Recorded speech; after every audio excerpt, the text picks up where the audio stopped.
share with the group, please. Hello everyone, my name is Joey Starr, and I'm a Meddie. Hi, Joey Starr. I have been a Meddie for my entire life, but only started to fully understand what that means these past few years after losing my mother. I'm hoping that we can start normalizing Meddie, as a term to signify that someone is either from or raised in the traditions that were started in the Mediterranean basin. Today I want to share what some of the signs are of a Meddie household. Old school Meddies are the original MacGyvers of the world. They are the masters of using whatever is laying around in the house or not yet thrown away to resolve minor problems around the home. It's not so much about being frugal as it is resolving the issue immediately and not wasting resources. And because of that, here are some of the indicators that you can find inside a Meddie home. In the home that I grew up in, a strong recurring theme was to not waste things whenever possible. This included holding on to good boxes that may otherwise be thrown away after removing its original contents. For example, shoe boxes may be repurposed, the whole thing, such as official documents, though not necessarily birth certificates or college degrees, but things that we'll need later, like bills, bank statements, Christmas cards, photos that have yet to be sifted through and probably never will, car registrations, personal letters, old cell phone boxes, etc. And don't be surprised to find a random matchbox, hairpin, or a couple of coins or paper clips in those boxes. There may or may not be a scraplet of paper taped to the shoebox announcing what's inside. Typically about 95% of the contents of the box will match that label, but the other 5% is random stuff that should have been placed elsewhere. If there isn't a paper attached to it, the box may have something written directly on it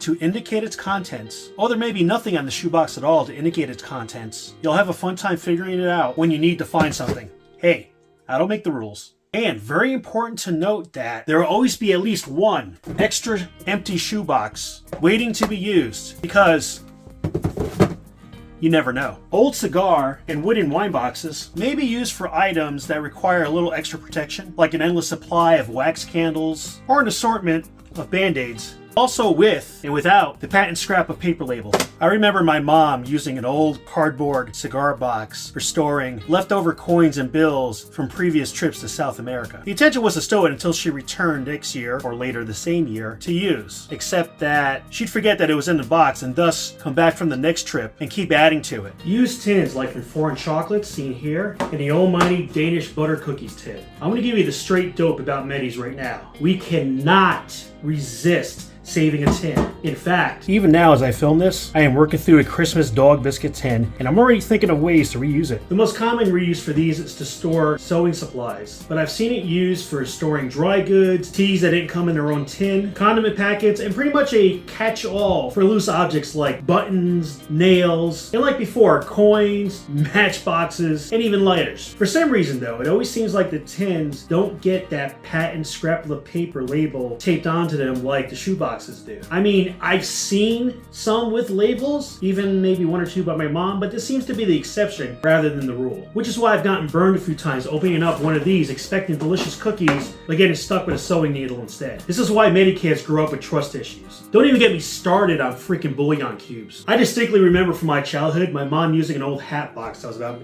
yay big to keep her set of hair rollers along with the exact number of hairpins needed to apply them all in one sitting. It took until I was a teenager to realize that box was not originally made for that purpose.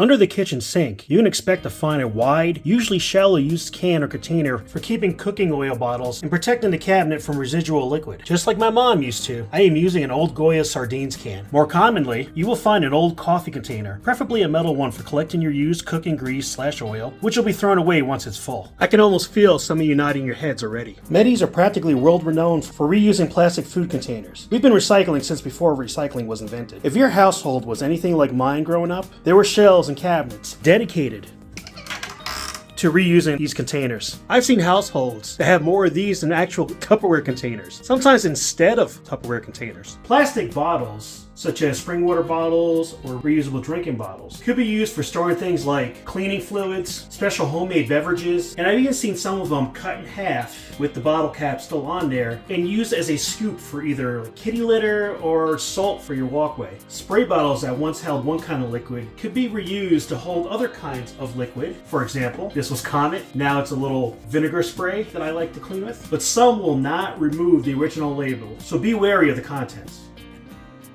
A pro move by Meddie's everywhere is to keep one smaller hand soap container and then refilling it from a much larger one that was at an even better price. Naturally, I had the dish soap equivalent in my kitchen. Duh! Takeout food containers are often for sending your guest home with delicious leftovers without any of the stress of expecting the containers to be returned. And sometimes they have other uses, like the classic sponge holder or mini cleaning kits to keep under one or more sinks. Don't be surprised to see them used for little one-off items like assorted screws and nails from leftover do-it-yourself furniture kits, or a collection of twist ties.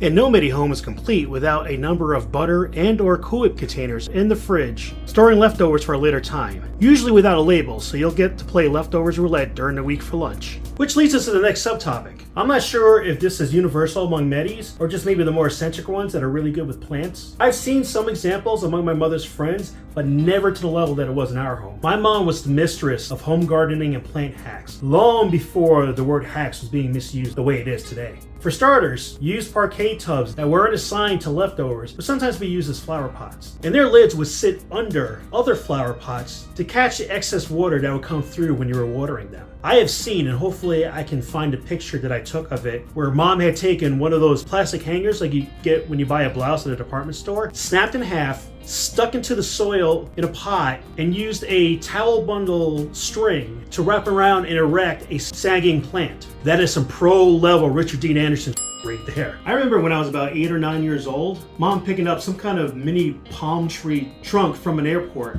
and used a drinking glass, very similar to this one, to grow it in. Just a trunk and some water, in a glass just like this. And as only she could, the damn thing actually grew. And when it was time to graduate to a larger pot, she moved it into a used painter bucket that we had. You can't make this up. Another classic in our home, and even here, is that we will use clothespins for everything but hanging clothing. Common uses include bag clips, clipping curtains together, and a myriad of other uses. Common to Meddies and outside cultures is the infamous all-purpose drawer, usually found in the kitchen. After many years in the same home, they won't always open.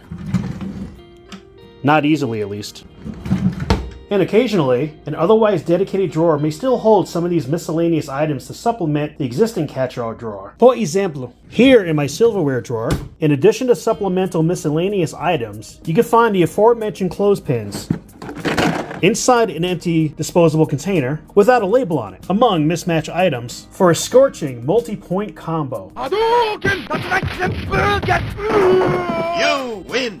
Also featured in my laundry closet, I do have a few of mom's balls of strings, which she kept at least one in each room. Also common to Meddies and non-Meddies is the ever-present collection of plastic grocery bags. But since they passed that law in New York regarding plastic bags back in 2020, my collection's actually dwindled down to just about nothing. But that doesn't stop me from keeping a stash of paper bags from local stores, or fancier bags from bigger name stores. Being a Meddie isn't something that requires intervention nor treatment, unless it's treatment of respect. Like any other culture, we have plenty to be proud of, but also have characteristics that may be seen as unusual to those outside of the culture. And that's actually okay. Variety is the spice of life, and we're among the spiciest in the world. And it wouldn't be impolite to laugh at our antics. Not only do I accept these quirks, but I own that. That shit everyone. My name is Joey Starr, and I am a Meddie, and I won't have it any other way. Now, where the hell did I put that used prescription bottle full of thumbtacks? Thank you so much for watching Star Quality Kitchen. Be sure to like, share, subscribe, and stalk. Laters.